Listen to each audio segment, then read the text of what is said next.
World number 1 Magnus Carlsen napasabak na naman kahapon. Sinubukan na naman niya ang Title Tuesday, early edition at late edition pareho niyang sinalihan.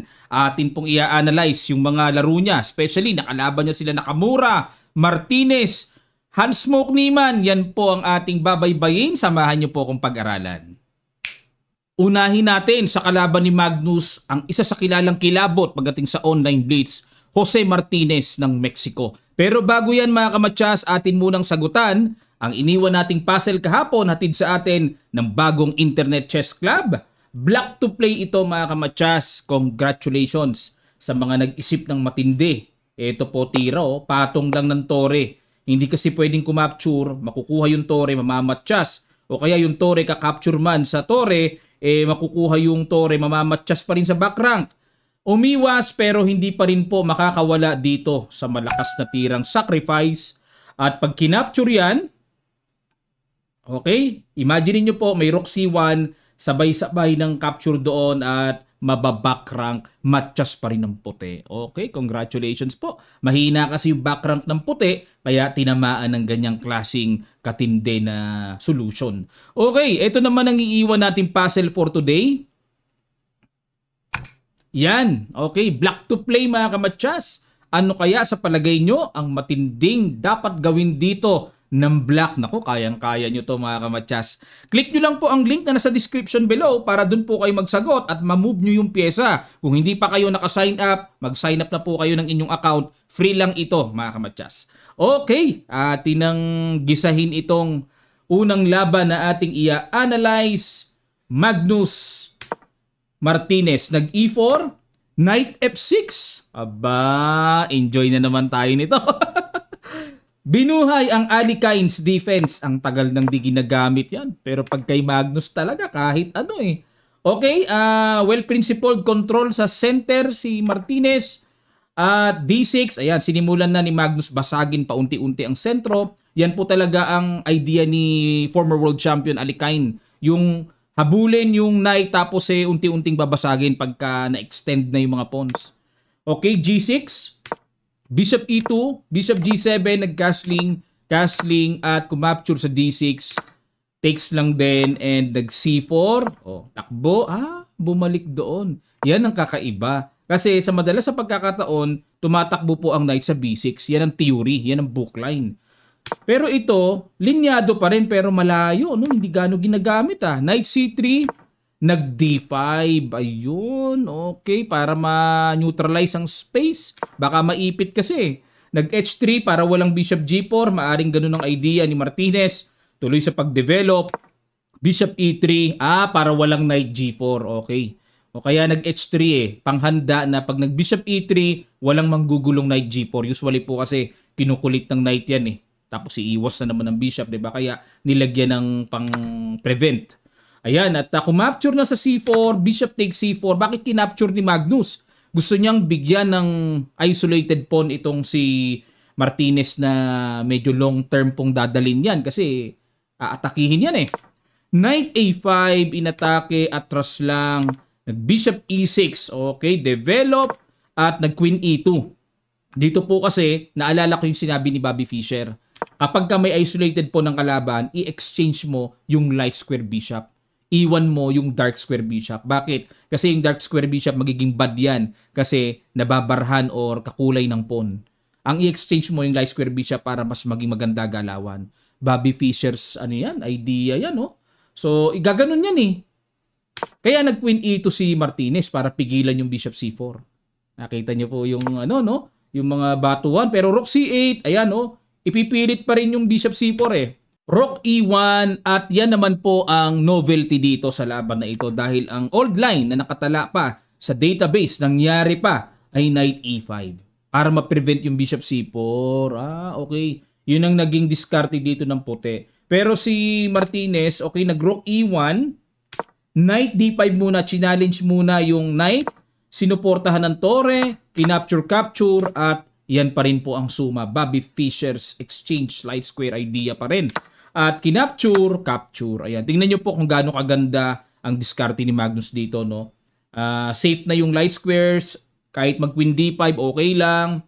Tapos yung knight, di na mapapaalis ng ganun-ganun lang. Ayan, at pagdating po sa pawn structure, 3 pawn islands ang puti at 2 pawn islands lang sa black. So pag mas konti ang pawn islands, mas maganda. Konti lang ang iintindihin kumpara dyan sa 3 pawn islands. Bishop G5, inatake, Rook E8, at nag-H4 lang. Ayan, gustong bumasag. Okay, para makapagpahina sa king side. Dito po mga kamatyas, maaaring matanong nyo, coach, ba't di kinapture yung pawn? Sapat naman ang depensa niyan, di naman pwedeng capturing ng tore. Mag-queen D7 lang po kasi. At yung bishop ay nananatiling nakapin. O isang tira lang ng bishop F8, talbos na agad ang bishop.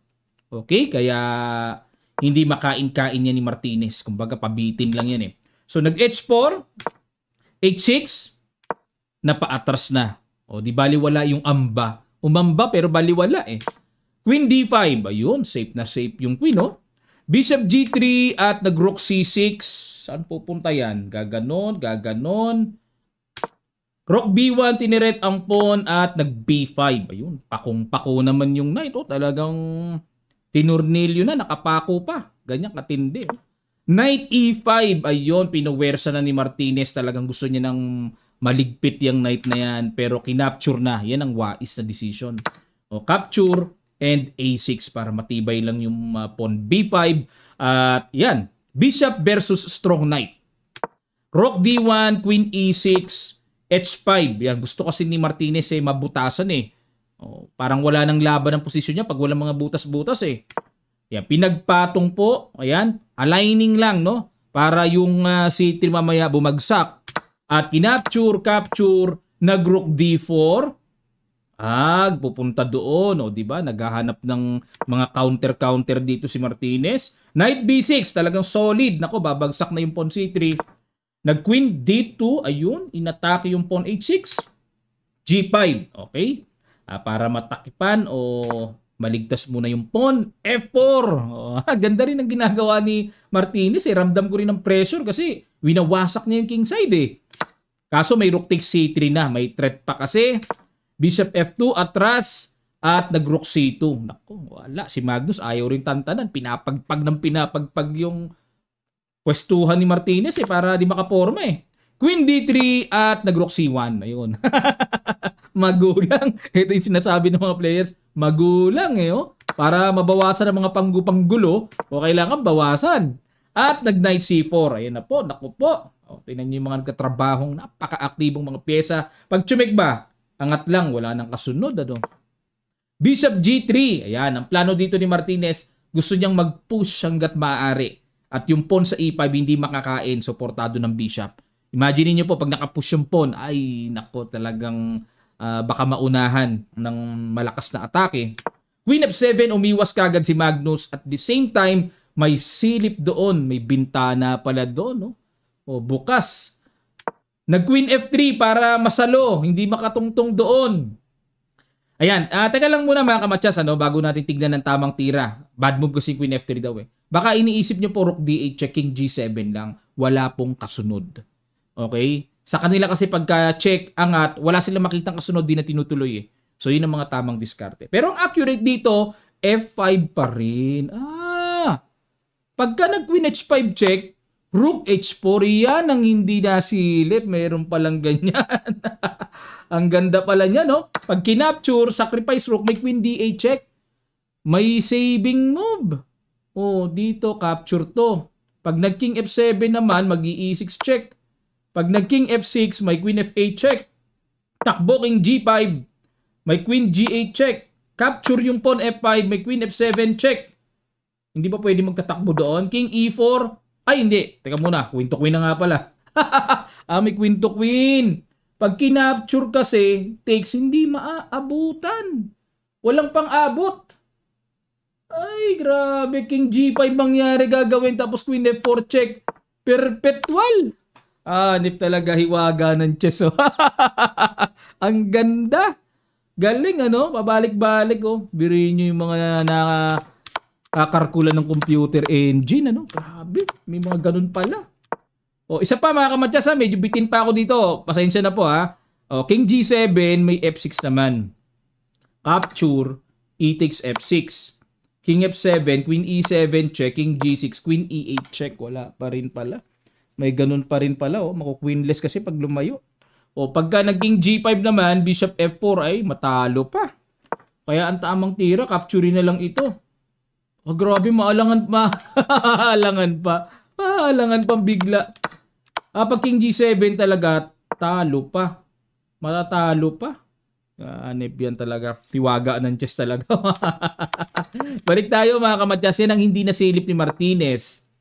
At napatira siya ng Queen F3 no? To protect the H5. Yan. Ang ginawa ni Magnus nag-E6. Ayun.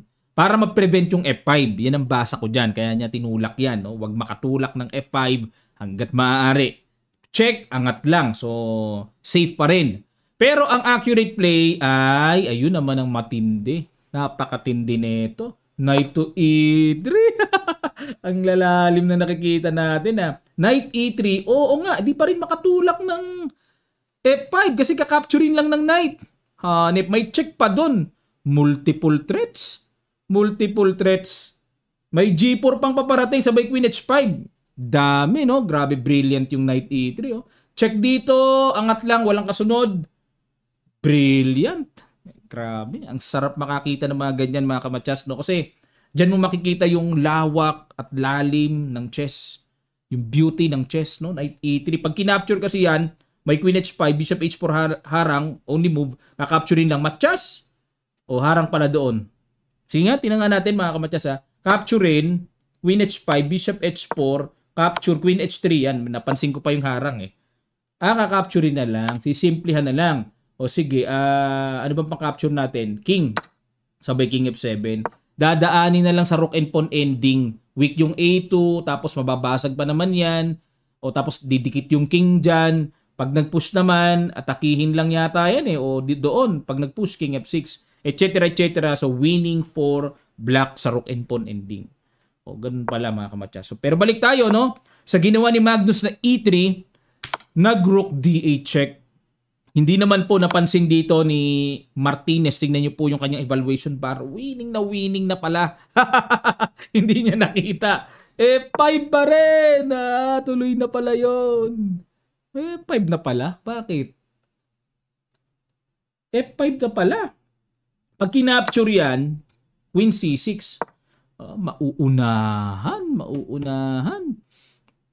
Pag pumunta kasi dito, kasi ang threat po, check eh, sabay rook D7, imagine niyo no? Maku-queenless, paangatin lang yung king, maku-queenless. Ngayon, pag kinuwin H5 check, harang lang ng bishop. So, suportado pa naman yan.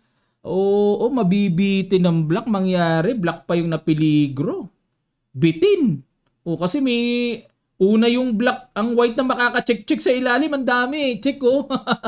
Mamamatyas pa yung king. Okay. Galing. Pag queen naman ang pinang-capture, Queen A8 check. Angat, Rook D7 check. Angat, Queen E8 check. Wala na, di na makaangat doon. Persado harang, capture matyas. Maunahan pa talaga yung black ko, grabe.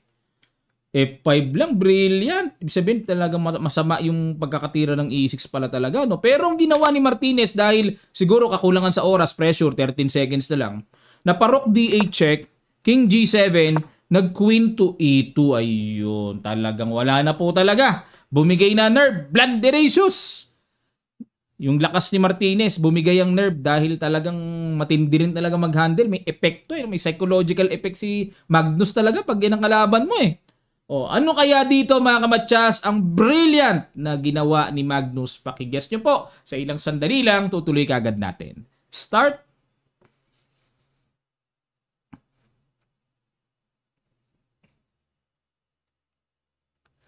Maraming salamat po mga kamatyas. Tumalupay. So, boom! Knight E3. Congrats sa mga nakakita. No? Brilliant. No? Ito na yung kaninang nakita natin na ihabol ni Magnus ngayon. Kasi nga naman, pag kinapture, ayun no, di ba? May silip sa H5 eh.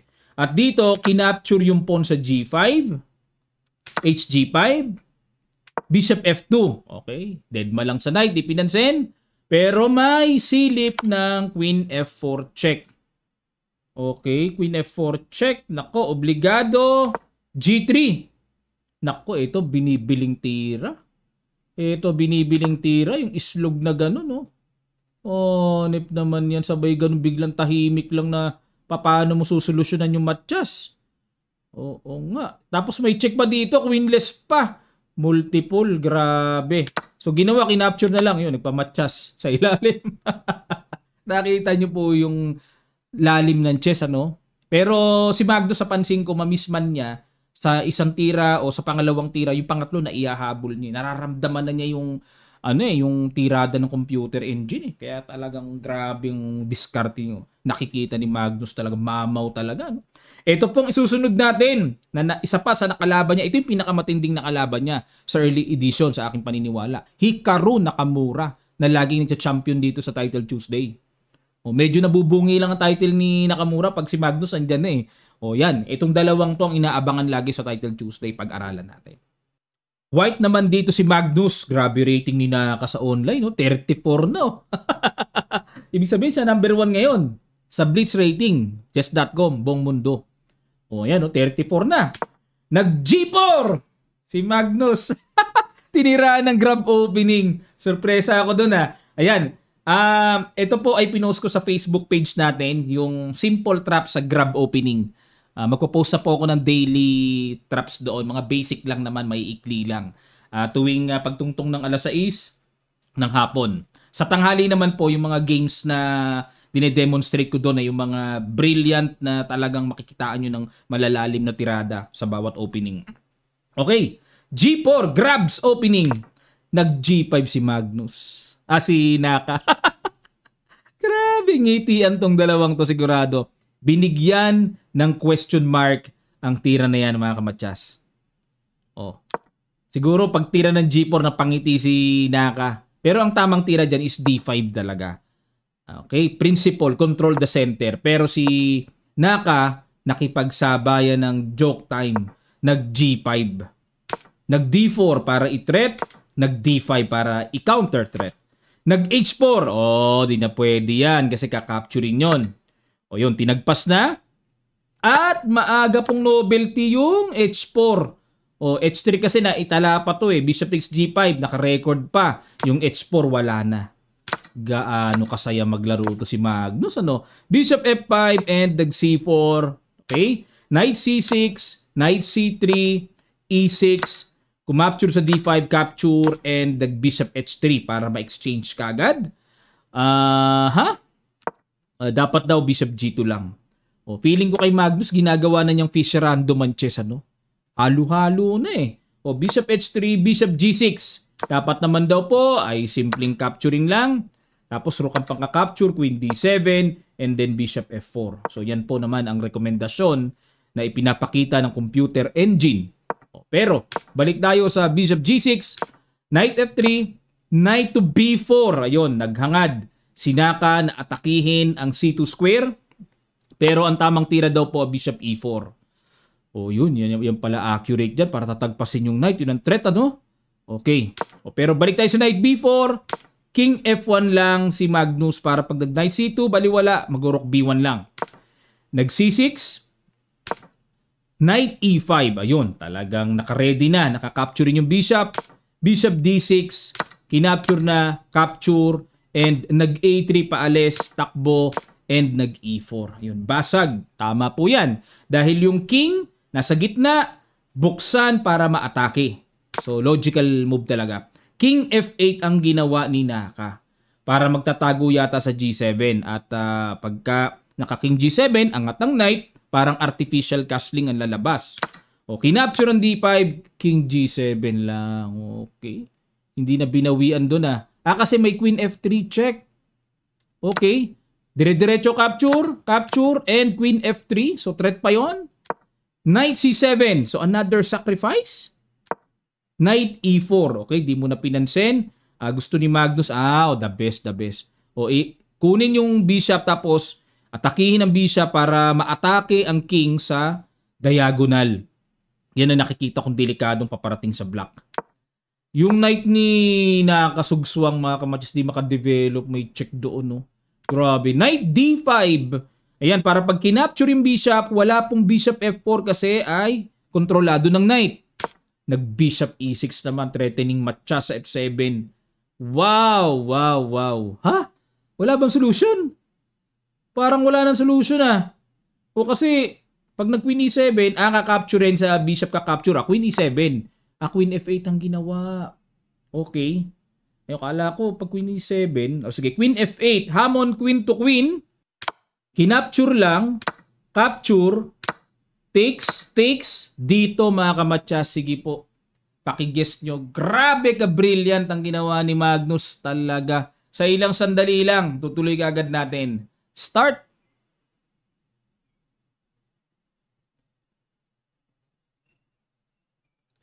Maraming salamat po. Congrats sa mga nakakita. Bishop F4. Woo!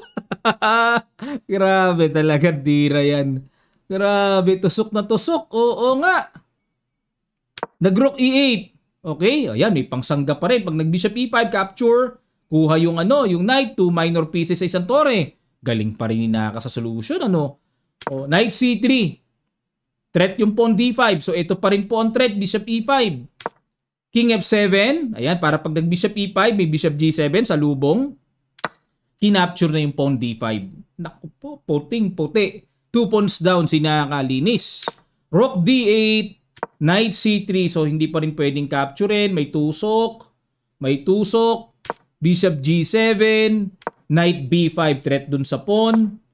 Knight E7. So, wala nang pakialam si Naka. Sige, pagkakainin mo na yan. Mailabas ko lang ang mga pyesa ko. Ayan.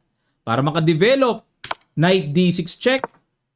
Di pa rin pala pwede doon. Gustuhin man, may rook E1 check. Tapos king D7, knight F7 double. Napilitan pa rin po si Magnus, si Naka na pilipit yung tore. Talagang grabe talaga si Magnus magpahirap ng pyesa.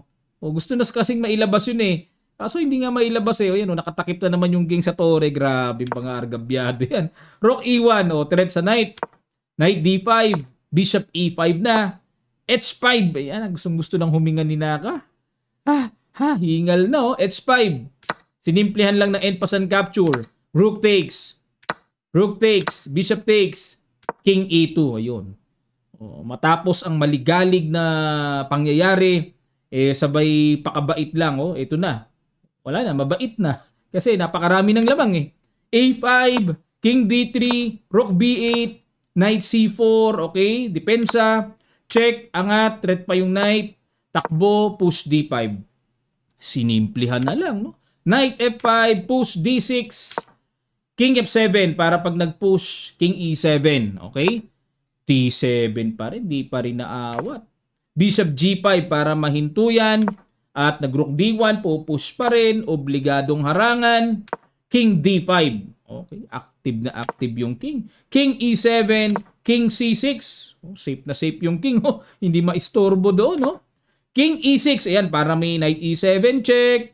Nag-bishop C3 lang. So, ito naman ang kuntirya. Pag chumek doon, dito lang. Check. King C5. A4. Siyempre, para mailigtas yon. Chumek na. And the king F7 ilag. Bishop A5. Pumapalag pa rin si Naka. Yan ang gusto ko dyan At marami na pong mga super losing position niya, nabubuhay pa. Yan naman ang forte ni Naka, yung mga awkward na palusing, nabubuhay niya. Yung bangkay na position. Pero tingnan natin, si Magnus ang kalaban. Ewan ko lang, mabuhay pa siya rito. Knight E5 check. King G7, Knight C6. Wala na. Resign. Bakit po? Obligado ng kumapture. Ano panlaban yan? Ito na po mangyayari. Wala, sacrifice mo na. Sabay alis ang king. Promote. Boss! Grabe. Ang sarap panoorin ng laban ni Magnus talaga. Di ka maboboring talaga. G4, grabs opening. Di na nga tinitira ngayon yun Si Naka pa yung tinagpas niya sa grabs opening na yun. Sakto naman kahapon, nagawa ko yun. Nauna yung ginawa kong tingnan nyo po sa Facebook page Kamatsyas. Una kong idinemo yung simple trap sa grabs opening. Akalain nyo gagamitin ni Naka, ni Magnus kay Naka. Okay. Ito pong late edition dahil ginanahan si Magnus Champion po siya dito Champion siya dito sa early edition. Ginanahan sa second edition, sa late edition. Nakalaban niya ngayon si Hans Niemann. Championship. Pag-aralan natin. Black naman uli dito si Magnus. White si Niemann. Nag E4. E6. French defense naman. D4, D5. Advanced variation. Nag C5. C3. Yan talaga yan. Knight C3. Develop. Knight C6. Sorry. Knight F3. Bishop D7 variation ang pinili dito ni Magnus. Dito po kasi madalas ginagawa sa linya Queen B6 talaga. Kumbaga dinadagdagan ng diin yung tension at pressure sa D4. Pero itong Bishop D7, ang purpose naman yan ay maka-Rook C8 para makontrol ang C5 mamaya. Nag G3, yan ang kakaibang linya. Parang ngayon ko lang nakita tong ginawa ni Magnus pero bookline pa rin yan. Dito naman po ang tira Bishop E2 or A3. Yan ang madalas ginagawa. Pero dito nag G3, fiangketo. Knight G7, Bishop H3. Okay, another unusual ang discarding yan. Capture sa D4. Ayun, di ang agang lumabas ng novelty. Unusual kasi masyado eh. Yan ang blitz variation siguro ni Niemann, no? Ang idea po kasi ng Bishop H3, inaabangan yung Knight F5 tapos kakapturin. Yan ang purpose niyan. Okay? Pero kinapture, novelty, Queen B6 po ang old line. Capture, and Knight G6, castling, Bishop E7, at Knight C3 develop, castling, at nag-Rook E1. Isa pa po sa idea ng Bishop H3, tumatagos sa E6 eh. Halimbawa, ang French kasi normally nag-F6 yan to break the solid advanced variation. Yan kaya nga in advance eh. Tawag dyan eh kasi nakakapagpaipit. Ang ginagawang treatment ng blackjack, binabasag yan. Paano mo babasagin yan? Pagka nabuksan may threat sa E6. So yun ang isa sa gusto mangyari ni Niemann, mapanatiling yung E5 ay hindi mabasag. Nag-Rook C8, Bishop G4, Bishop G4, ito po basa ko dyan, H4, H5 para i-dislocate yung knight sa G6. At nag-H6, H4, F6, wala na. Talagang pinilit na ni Magnus talaga. Pilit to. Pero dapat daw po ay Rook to E8. Para kung mag-H5 man ay Knight F8. Yun, simple lang. Pero, wala, nainip si Magnus. Binasag niya. E takes F6, Rook takes F6. Napuwersa tuloy Rook. Normally, Bishop lagi yan eh. Pero dahil may threat nga sa E6, naobliga po yung Tore na ipang depensa sa pawn. Wag lang bumagsak. Nag-H5, Knight. Ayun, dun pumunta. Dito magmamaneuver. Kasi kung dito, baka yung Tore kasi ma-atake mamaya. Knight E5, mga ganun-ganun. Ano? Okay, Bishop F4, Knight F7. Okay, kontrolado yung mga important squares. At nag-Knight E5. Ayun, nakabawi si Magnus. Bad move din si Niemann.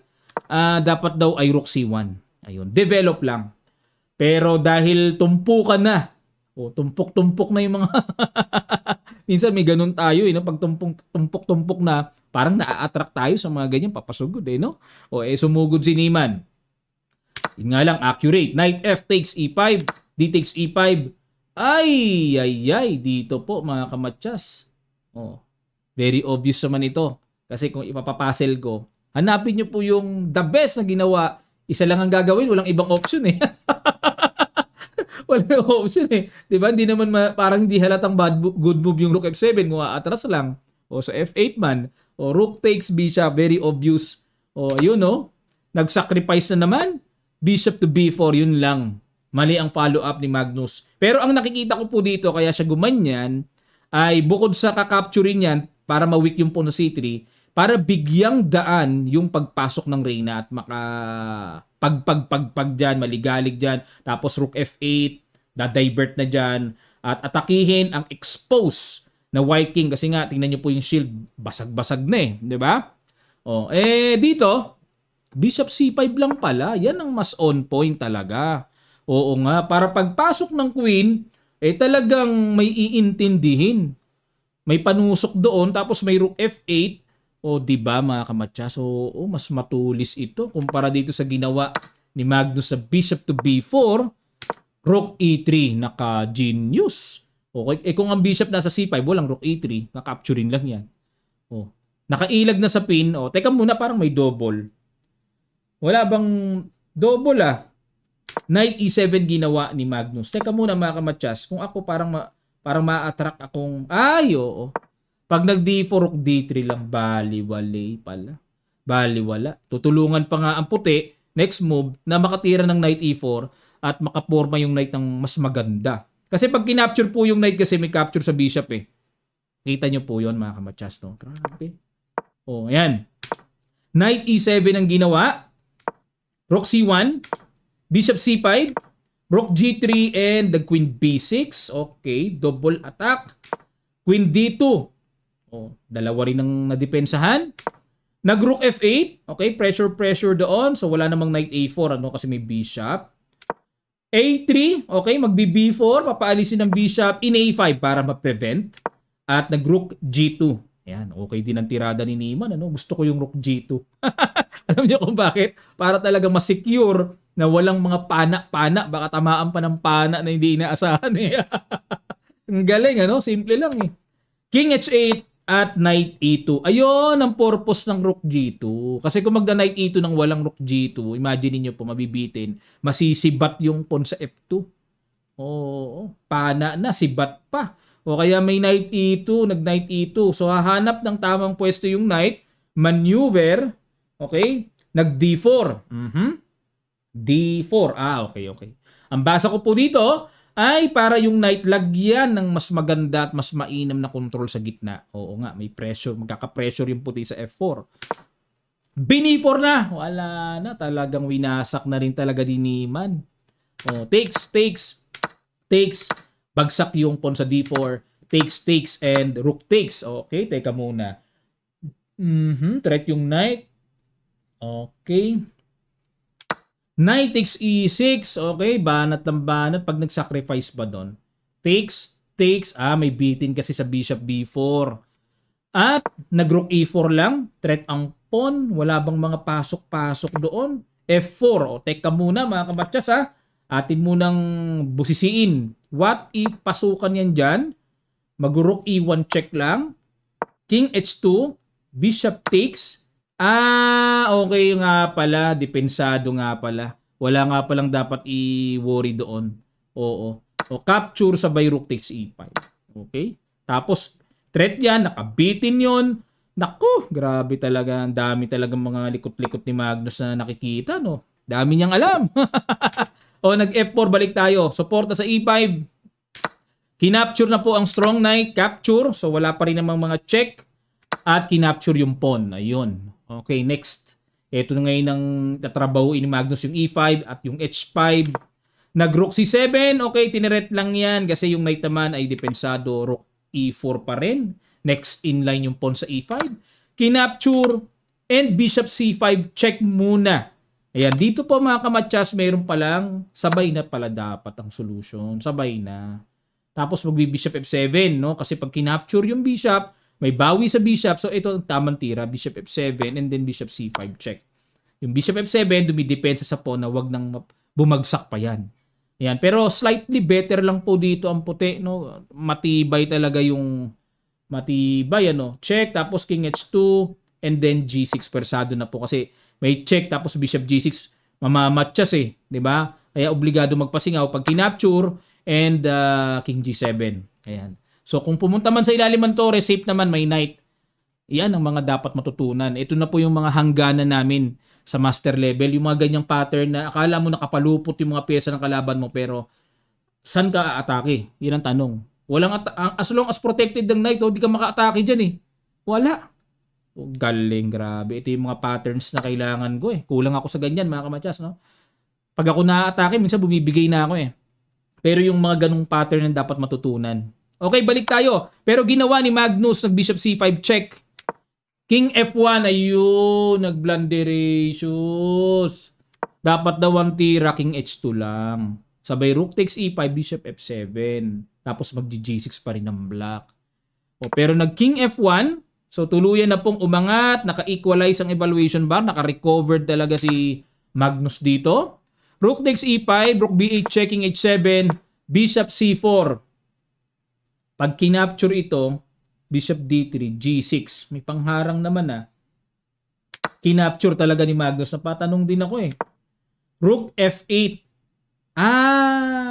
Pag check dito, iniwasan lang yung check. So, kasi pag check kasi gaganon lang din naman eh. Check, baba lang. O yun, sinabay na. Takes, bishop d3 and g6. Okay. So, capture na and yun. Tinanggap na ni Niemann na drawis talaga. O, drawis na po ito. O yan, ganyan-ganyan lang. Hindi na niya gagalawin to yung F4, hindi. Makakapasok pa yung king eh. So ito po yung technique mga kamatya. So pag ganyan-ganyan lang, yung king hindi na po basta-basta makakaikot yan. Pag umikot yan, subukan lang. Tutulak naman yung isang pawn. O di maaabala din yung white. Kaya dito po ay fortress, hindi ma-atake. Yung isang tore, wala naman, di naman effective yan kung walang katulong ng king. Na-save pa ni Magnus. At dahil dyan, ito pong late edition, ipakita ko po sa inyo ang standing nila. Tingnan nyo po. Standing nila ay Hans-Smoke Niemann ang champion. Tinalo niya si Magnus sa tie break. Matindi. May tumalo ba kay Niemann? Wala pong tumalo. Pati si Nakamura, tinalo niya. Congratulations kay Niemann. Oh. Tindi. Oh. Number 1. At nag-third place naman dito si Magnus. At second place si, hindi masyadong kilalang GM to Samsaran. Si Dipov. Yan. Okay. So maraming salamat po. Sana natuto kayo at pasensya na po medyo napahaba yung ating analysis pero hangad ko po na kayo ay matuto kaya gusto kong himay-himayin mga kamatyas. Pasensya na po. Sana mapagtiyagaan nyo lagi ang ating ginagawa. No? At lambing lang pag may lumabas na ads. Para nyo lang po kahit isang beses lang. Okay na po yon. Kota na po tayo doon. Sulit na po yung paggawa natin ng video. Malaking tulong nyo na po sa amin yan. Maraming pong salamat at maki-update tayo mamaya sa next video natin sa patungkol sa Asian Individual at sa Super Bet na naganap. Naglaro si Wesley doon. So yan po ang ating abangan sa susunod nating upload. Okay, maraming salamat. Magkita-kita pa tayo sa mga susunod pang chess updates.